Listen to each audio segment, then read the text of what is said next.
Grazie, Mark. It's not every speaker who gets accompanied by a brass band.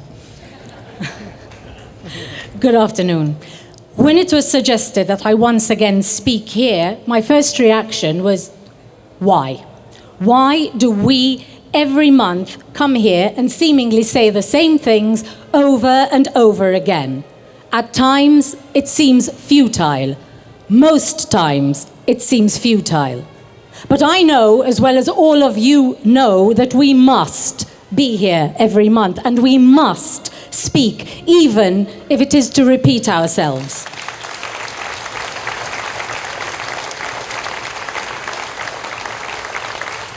For we are the ones who bear witness. We are the ones who need to keep the truth alive. We are the ones who need to remind people that all this is not normal, no matter what we are being told by our government. And we're here every month to remember, yes, and to honour the life of a brilliant journalist, a mother, a sister, a wife, a fellow human being, yes. But this is not just a memorial. This is a protest site. And we are here primarily to not forget.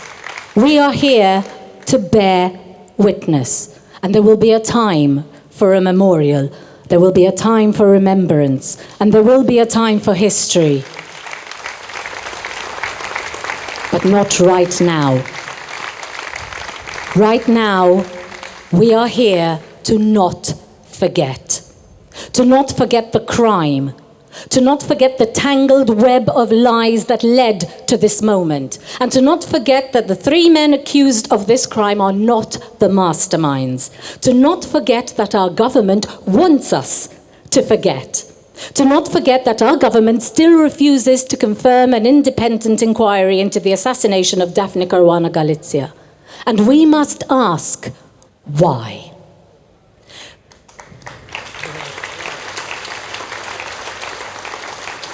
We are here to bear witness. But today, I'd like to talk about the lies. And please, let's call them just that, right? Let's call them what they are. Lies, not fake news, not post-truth, not spin. That's sugarcoating it. A lie is a lie is a lie, so let's call it that. So, lies. Let's start with Sunday's humdinger from the Prime Minister. People's quality of life has improved notably, he said. Really? Really? Maybe we need to rewrite the definition of improve. Let's look at the facts, shall we? We've never had more pollution. We've never had less space. We've never had more houses collapse in a time that we're not at war. We've never had more traffic accidents. We've never had less time because we're literally stuck in a traffic jam all the time. We've never had so much over-construction. We've never had more asthma or lung disease. I have never felt less safe. I have never struggled so much to pay my bills. I have never had less hope or optimism. The landscape has never been this bleak, both literally and metaphorically. But hey, the Prime Minister's wife swam a few kilometers, so somehow my life is better for that, right? But let's talk about the lies. Let's talk about Neville Gaffer and the game of hide and seek. In a badly directed episode of Where's Wally, this month Gaffer was seen back in Libya. Gaffer, who, lest we forget, is alleged to be linked to 88,000 Schengen visas and an unknown number of medical visas sold illicitly to people desperate to get away from war-torn Libya. Lest we forget. In Malta, we didn't know that he was back in Libya on official business because the media weren't informed. We heard about it through the Libyan media. So the question arose, if he is there on official government business, which ministry employs him? No one knows. What is his actual job? Nobody knows. Prime Minister, on the 27th of June, you told us, I don't know exactly where Neville Gaffer works, nor what his contract says. And then, on the 8th of July, you found him. Presumably you fell over him on your way out of your office. Oh, look, there he was, under your nose all the time, your ever-lengthening nose.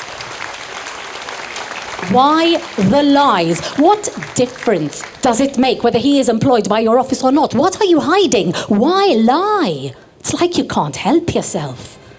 So let's talk about lies. Let's talk about the Council of Europe's order to start an independent inquiry into whether Daphne Caruana Galizia's assassination could have been prevented. The Prime Minister said he's mulling it over. Carmelo Abela said it's happening. The Prime Minister then says that he and Minister Abela have said the exact same thing. No, you haven't. We're not deaf. But hey, let's suspend our disbelief just for a moment. Let's pretend that you have a record of always telling the truth for just a moment. On the 27th of June, 3 weeks ago, you said that you need to consult the Attorney General before confirming if an inquiry will ever take place. 3 weeks ago. What's up, Joseph? Have you spoken to the Attorney General, or have you lost him too? Have you looked under your desk? Or maybe you've sent him a message via pigeon mail and it got shot en route? Smoke signals would have got to him faster. Now, if you need his address and his phone number, I can help, right? It's down there, right down there. You can't miss it. It's at the Palace to Repubblica. And if you want his phone number, you can actually see it from here. And if you want his phone number, it's 21-225-401. Thank you. How many experts does he need to tell him that this inquiry needs to happen, and it needs to happen now?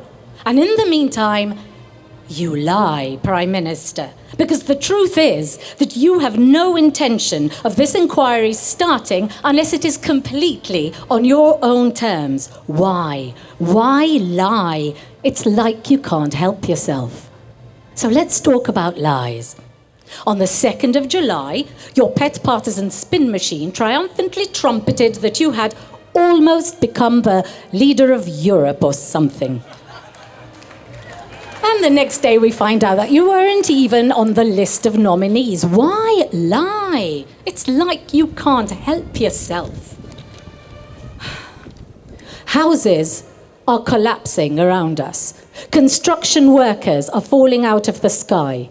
Migrants are drowning in our seas. Citizens are dying of asthma and lung disease. Cyclists are driving into walls. Our government is killing us. But our quality of life has never been better, right? Be here. Be here next month. Be here to bear witness. Be here to not forget. Thank you.